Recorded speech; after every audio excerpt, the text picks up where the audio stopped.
You know what it is. Your boy Big Boosie in the building.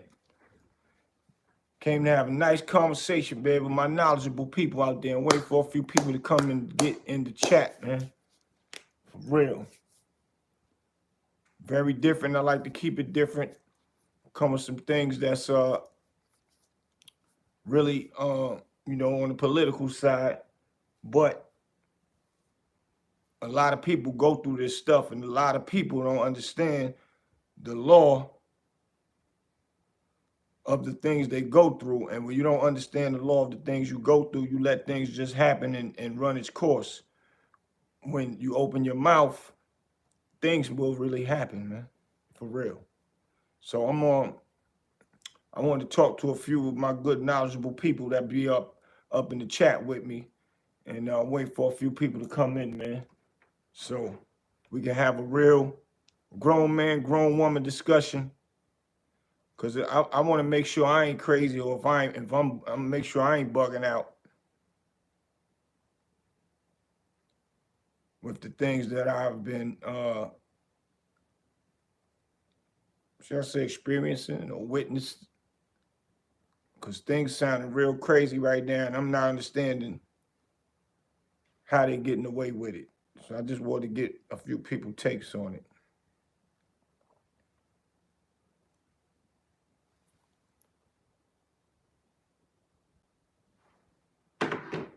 We in NC. Make it doors. Y'all get ready, man. I got the big BBS boys function coming up. They doing their classic car show. They coming from everywhere. Every different state, different chapters, bringing all the pretty toys out with them BBSs on them. Man, we're going to have fun right down here in the Raleigh-Durham area. And it's going to be a New York, North Carolina day, man. And we're going to celebrate big after all those festivities at the spot, Terminal 8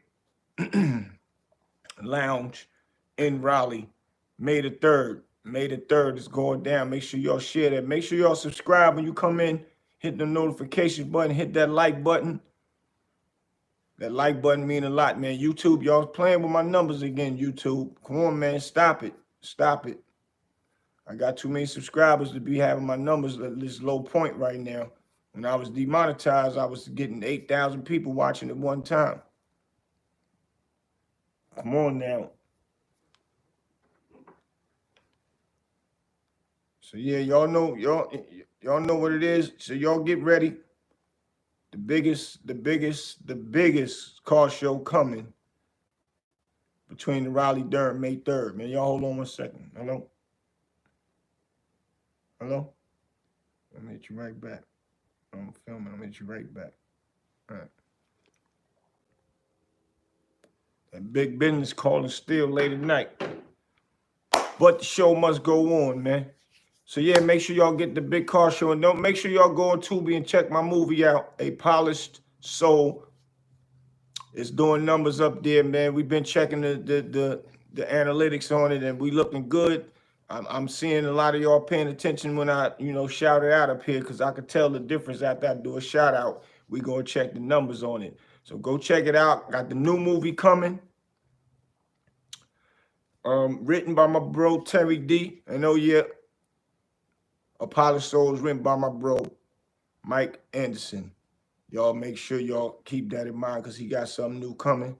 Now we got something new coming called Wrong Number by Terry D. Terry D Films. Got your boy 5 Mics in there doing his thing. And we working on the soundtrack together. I got some real treats for y'all. Got my Harlem dudes. I got my Jersey dudes. Got my boy Bose. He done came all the way down from Harlem, and he's going on the soundtrack. Got your boy in there, my cameo. But it's going to be one of the biggest records for the summer. Big business. I got Jim Jones. I got Votto. I got Dave East. I'm bringing Pastor Troy back to the light, y'all, with my bro, Nino Cahoots. This soundtrack is going to be bonkers.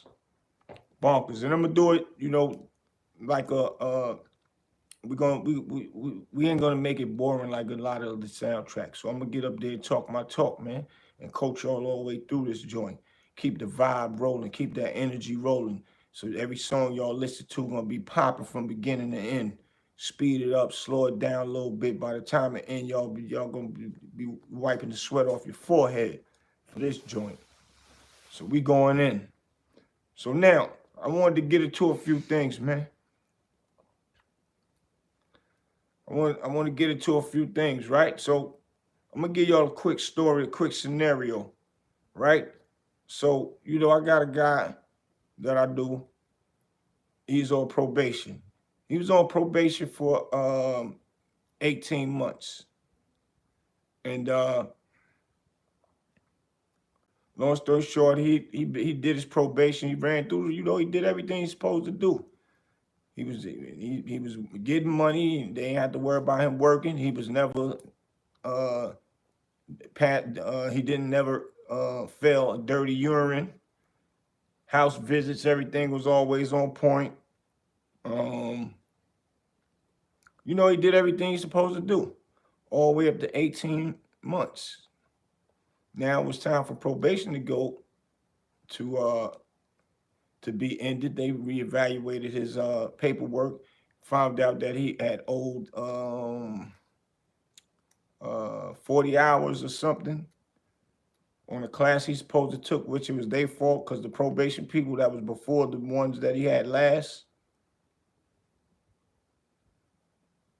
Let me make sure I said it right. The probation officers that he had before the probations that he had when the probation ended, they never really told him about the 8 hours. They really missed it, that's what he was supposed to take. So, long story short as well, he catches a case. He catches a criminal case. And when he catches the criminal case, the first probation officers also didn't violate him on the criminal case due to the fact that I guess he still was going to court or whatever. So after that, when he switched to the new probation officer said, well, you owe 40 hours. I ain't gonna violate you. And $200, they missed the $200 you were supposed to pay too, because he actually paid all his money up for the whole year to skip over all the bull crap and everything. Paid all his probation fines up and everything up front. So that wasn't a factor. So they missed him paying a little $200, which that wouldn't have been no big deal to him if he had to pay that. So the probation officer told him that she ain't even gonna violate him on that. And she just violated him on the 40 hours because she had to, because it wasn't done and his probation was up. So being that probation is up, they had to take him back in front of a judge and just to let them know that they're doing their job. It wasn't one of the violations where you violate and you're gonna go to jail or whatever. So she left it at that. Months going by, they kept continuing the violation in court.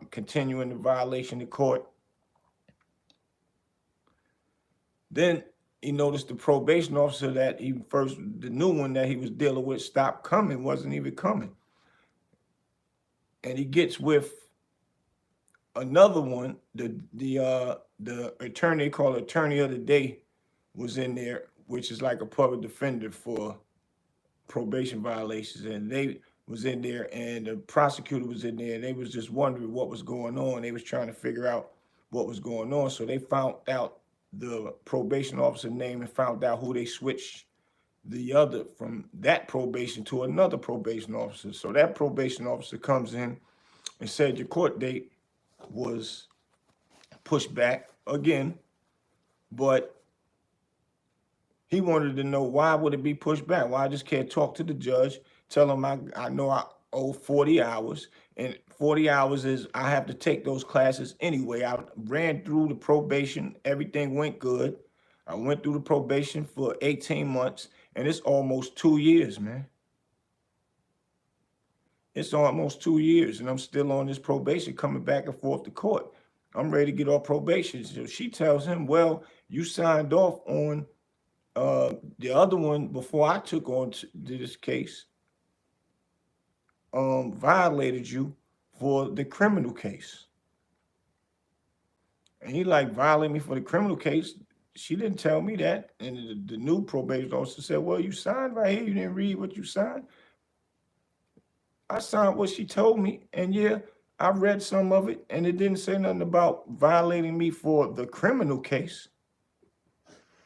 So she said, yeah, well, she violated you for the criminal case.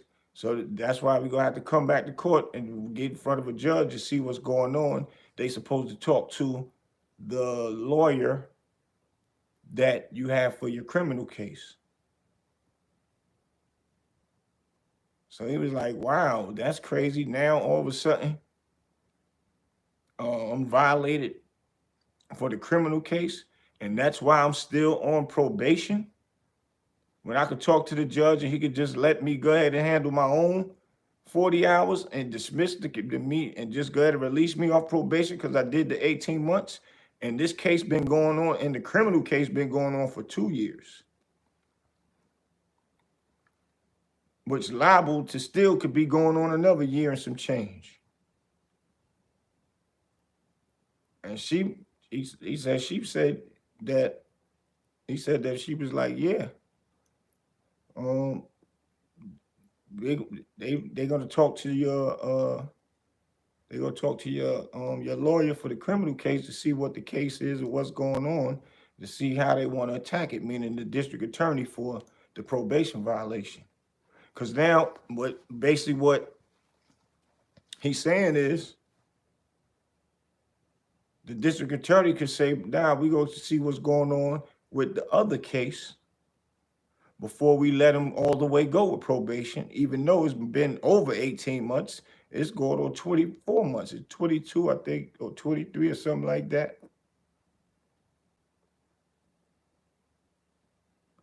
So me, in my opinion, and the things that I wanted to know, that's why I wanted to come up here with a few honorable people. And me and my experience with things, you're not supposed to get violated until you are found guilty for something.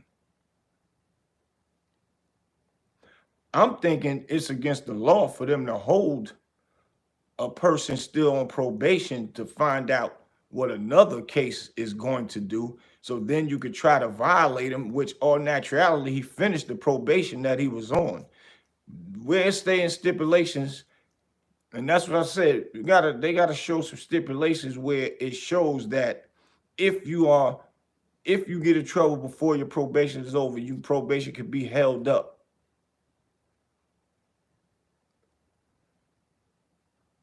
Until the next case is done. So me,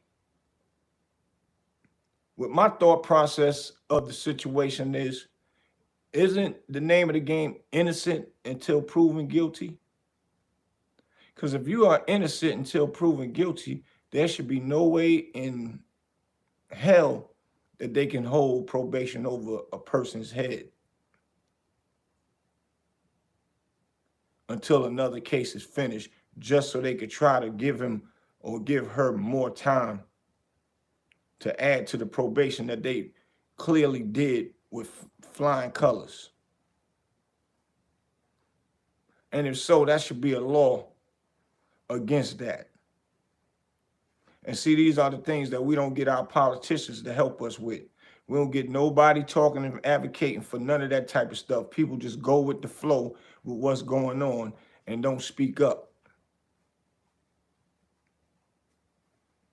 A lot of things gonna have to change around here, and a lot of people, like I've been telling you on my last joint, we got to go and go down to these city council meetings and have these conversations, because the longer they have you down there on that probation paper and all that, they making money from every head that they have on probation, and they're keeping them with a job, keeping you coming back to court just to tell you to come back another day. And once again, we are innocent until proven guilty. So that tells me that if a person is on probation, right, or parole, and we already know how crooked these police are, be trying to make quotas at the end of the month and pick out a victim. That's why I say we are prey out here, man. We are prey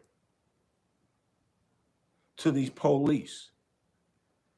But you just mind your business. You might have just got off work, walking in the shopping center, ready to go to your car, or maybe walking through the shopping center, going to the bus, or maybe walking through the shopping center, got to walk home because that's just what your way of getting home, getting off the bus and have to walk home. And the police jumps out on you in the car, right? As soon as they jump out, they say, you fit the description of a call we got. What? I just got off work. We don't want to hear none of that. You fit the description. Get against the car. Cuff you. Handcuff you. Search you. Put you in the car. And you tell them, man, I just got off work, man. You could call my job right now. They don't want to call your job. They don't want to do nothing. Put you in the car. Take you downtown. Book you for whatever they saying, a robbery or a shooting. Or you were shooting at somebody or shooting in the air in a public area, or just giving y'all an example. Now this person gets locked up and these cops is lying.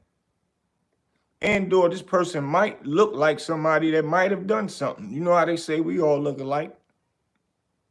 But police don't never do their job do diligently the way they supposed to. Take you downtown. You go downtown and you on probation at this point. And they still book you. And give you a charge, give you a bail. You either get bailed out or you still have to sit in there. Some people are sitting in there for something they ain't even do. And now you sitting in there and then you lose your job. You get probation violation. And when they violate you, you got to go through a process of waiting to either get off probation or they violate you and try to give you some time. But to my recollection, they have to wait till the case is over. But what if your probation is almost up? Wow, this dumb case, which is fake, you either in jail or out of jail fighting it. This case is fake. They got you still coming back and forth because they don't believe you. You got to prove your innocence. If you don't got money for a public defender, you gotta utilize them to go to trial, and they won't object to the most littlest things. They'll let the prosecutor keep talking, and that objections to a lot of little things can win a case. And a lot of public defenders don't do none of that. And now if you cop out to something,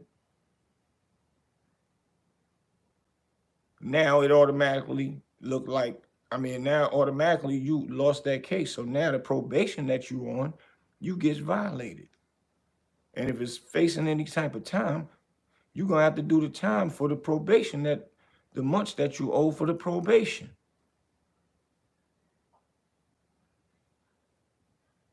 What kind of look is that? What kind of justice is that? Where's the justice in that? That looked like a catch-22 with the way they got this designed.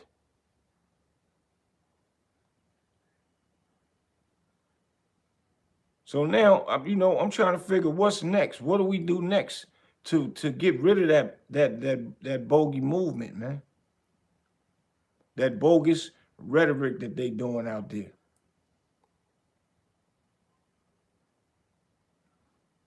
Because the majority of probation and things of that nature is black and brown people, man. Spanish and black people, man. And they're utilizing that to take us down. They're utilizing that to keep us in jail.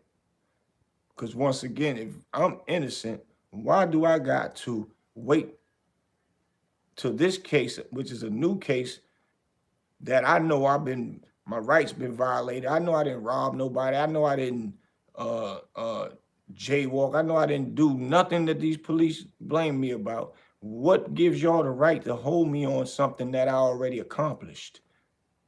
I served them that time. So we need to look our laws up and dig in. If y'all type of people, or excuse me, if there are some people out there that's listening to this and you on probation and all that, you need to get into your law books and figure it out. Because this is real deep and it's a real serious situation. Don't wait to get caught up in something to not listen to what I'm telling you, because a few people is actually going through this same situation that I know of right now as we speak. And probation officers ain't nothing but regular people just like us, but act like they walk around them courthouses like they Miss Big Dogs or Mr. Big Dogs and all that. And act funny because they could send somebody to jail. Now, there's some people that be on probation that just don't care and don't do what they supposed to do and all that, and I get it. Those are the people that deserve whatever they asking for. But when people doing the right thing, there's no reason to act funny with them, to act like you better than them when they doing the right thing. Probably got way more than what you making in that little time of your little probation salaries.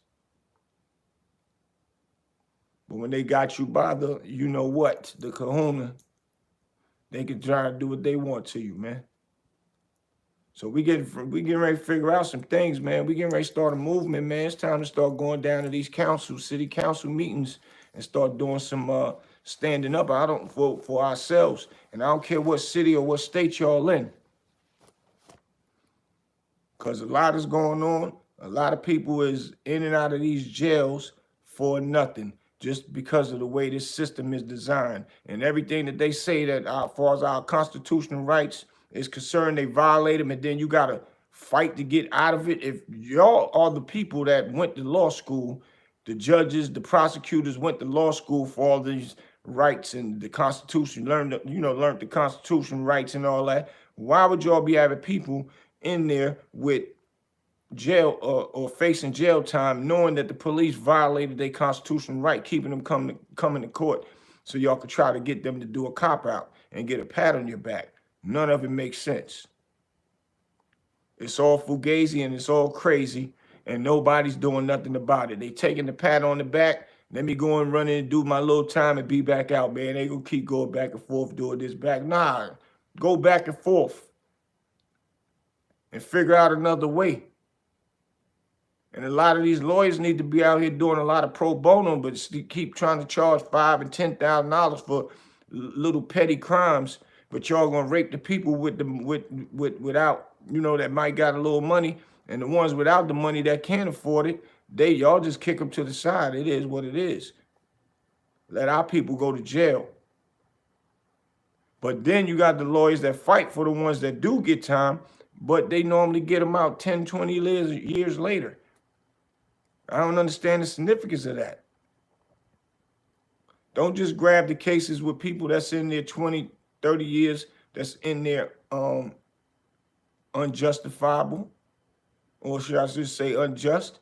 That's cool. That's great. I'm not saying don't do that, but yeah, add something that's out here that is going through some things too, or something that's sitting in the jails with no bail money, and these public defenders ain't doing nothing for them. Grab one or two of them and analyze their cases and help them get up out of that jail, out of that system that has got them in there on a corrupt time, a corrupt movement with these corrupt cops. Because it's been happening on the regular now with these police. Being that this YouTube thing is wide open now, that's what you see all day, every day on these YouTube channels, how police are being corrupt and doing it right on their own body cams and still get away with it. So y'all got to take heed to this, man. So yeah, your boy Big Boosie, make sure y'all hit that like button, that subscribe button, hit the notification, so y'all will know every time I'm up here, man. I'll be back. Got some more things to talk about. Brick Baby and Loose Cannon, them, they going wild. They were supposed to came home today, but we about to see about that. I'll see y'all in a minute. Salute.